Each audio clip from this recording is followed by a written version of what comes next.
A few months into rooming with him, he told me he was a pansexual. I said, okay, cool. I am not interested in that personal information, nor am I judgmental. I said, all right. A few times over the last year, he has asked me if I had ever considered experimenting with other men. I said, nope. Also, I said I didn't feel comfortable with him asking me such a personal question. It's not like we are close friends, we are only roommates by happenstance, basically. Anyway, every time I said this, he basically said, we'll see. I was like, what? Anyways, last night I had a horrifying experience. I heard a noise under my bed. It was movement. At first I thought I was imagining things, but then I heard it again. I thought, oh God, is it a mouse or a rat or some shit, my God? This was like 3 a.m. So I got out of bed and looked under with my phone flashlight. Now this here was the most startling moment of my life. I guess I am lucky because I have never before this moment felt true terror and fear as a physical sensation, but I was completely jolted. There under my bed was my roommate staring wide-eyed at me, and he screeched when I looked under the bed. I literally thought I was having a heart attack. I then just started hearing, sorry, sorry, sorry, sorry, sorry. My roommate crawled out from under the bed, crying, apologizing over and over. I was so creeped out and afraid that I ran out of the apartment in my pajamas. There was a Dunkin' Donut that was open 24/7 a few blocks away, so I just sat in there with a decaf and a breakfast sandwich with my heart thundering away. My roommate kept texting me, asking to talk. I ignored it. In the texts, he found a way to horrify me even further.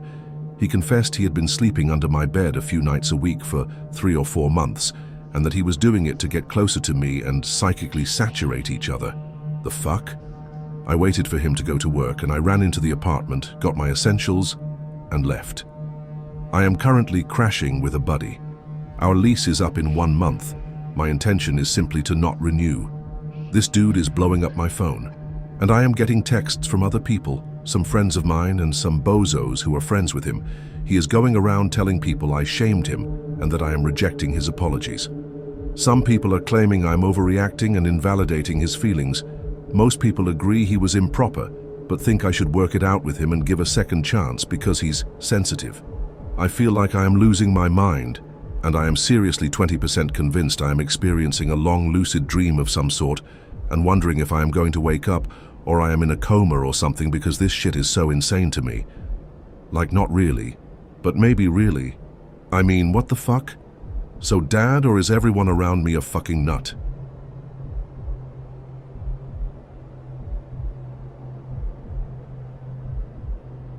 One day my wife came home. We were living in an apartment in Midtown. It's about 10 p.m. and I was taking the trash to the dumpster in the alley behind my complex.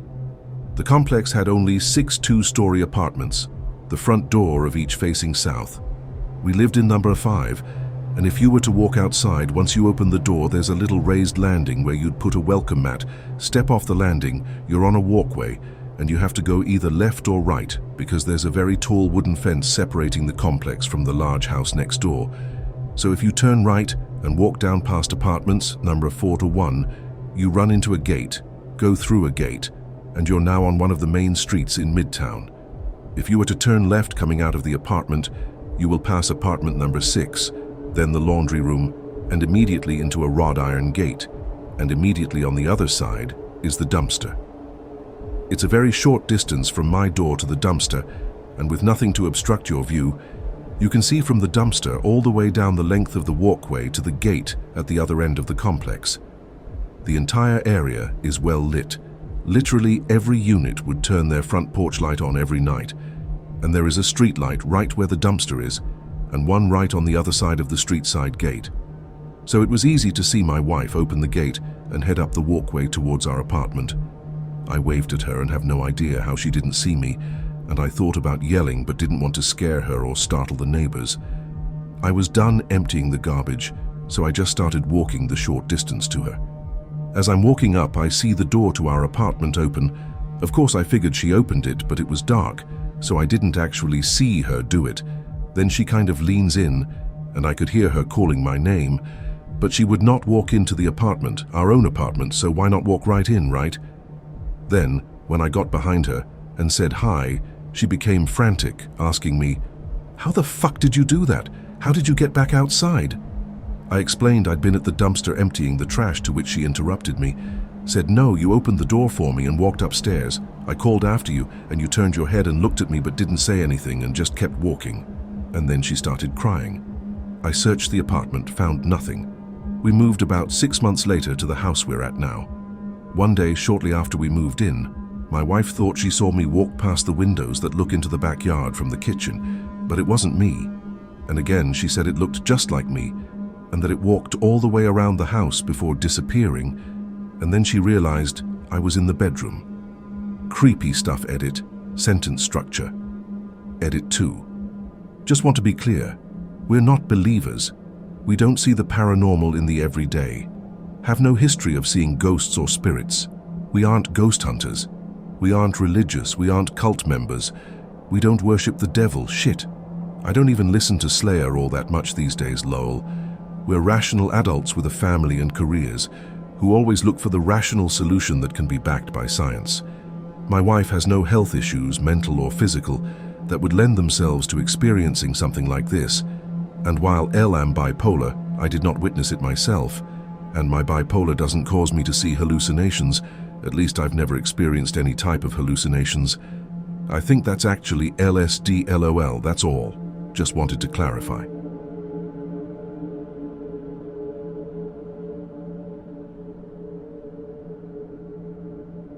This happened to me. This is from the days when I used to live back home. I used to live in Karachi, Pakistan, but now moved to UK.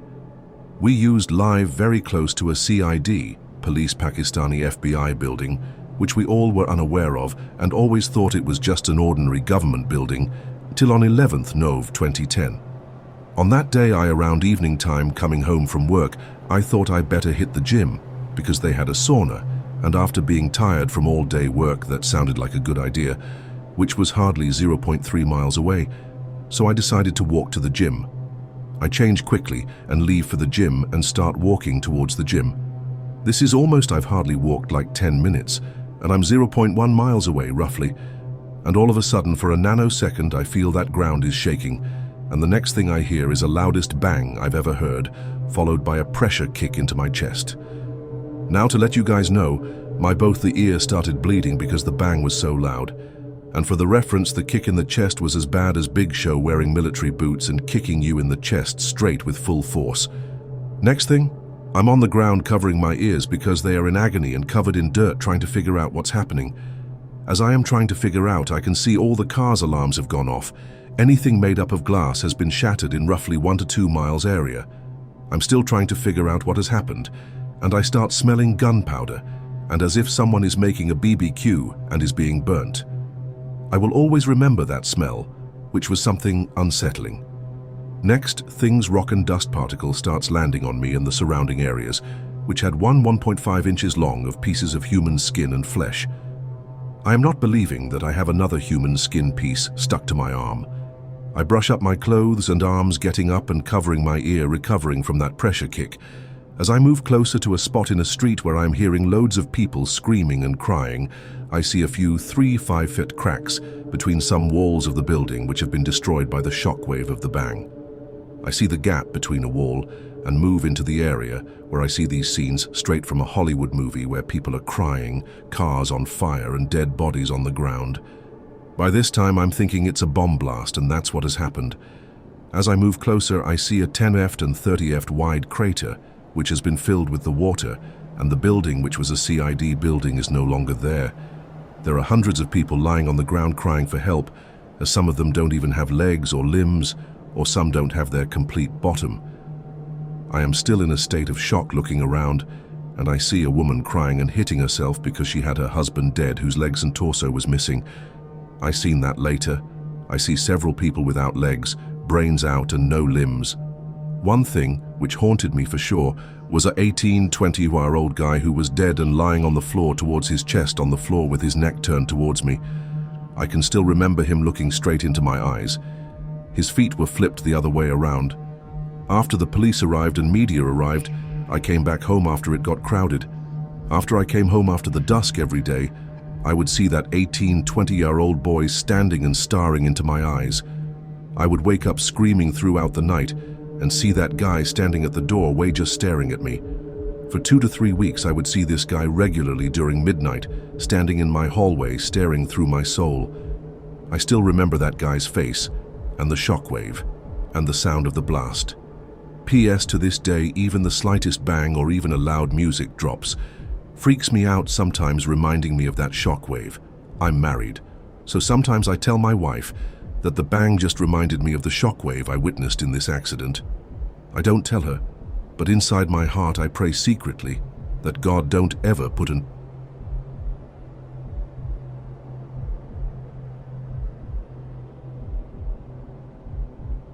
Before my dad died, he once told me a story from when he was in Vietnam in the 1960s.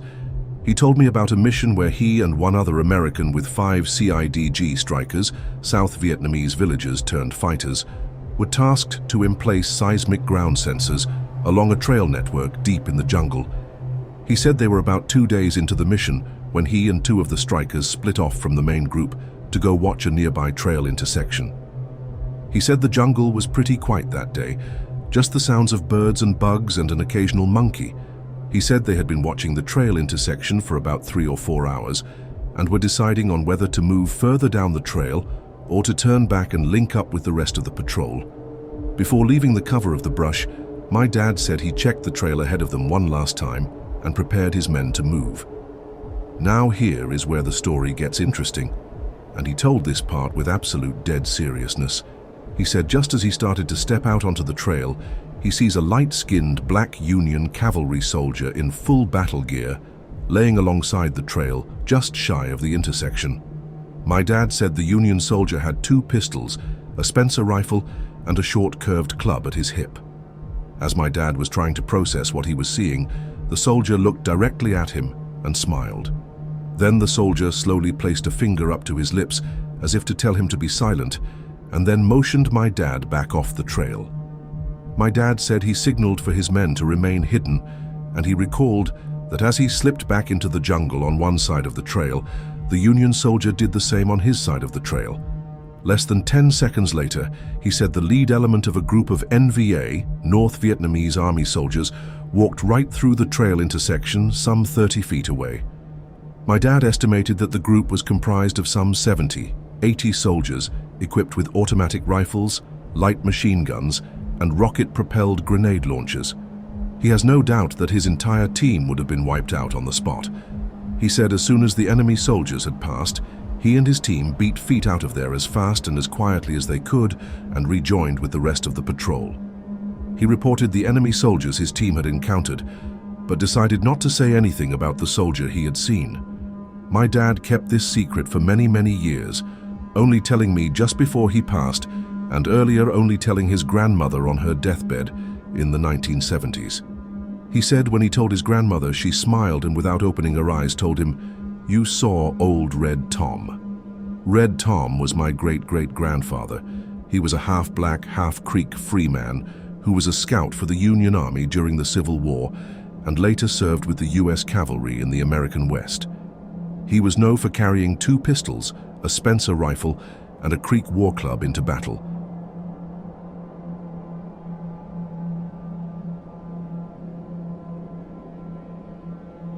Well, it's my story. When I was a little kid, 5 to 6, we had this neighbor like grandma to me. I'd go over and have snacks, and she had a Mr. Potato Head I played with that was her, now adult, son's toy.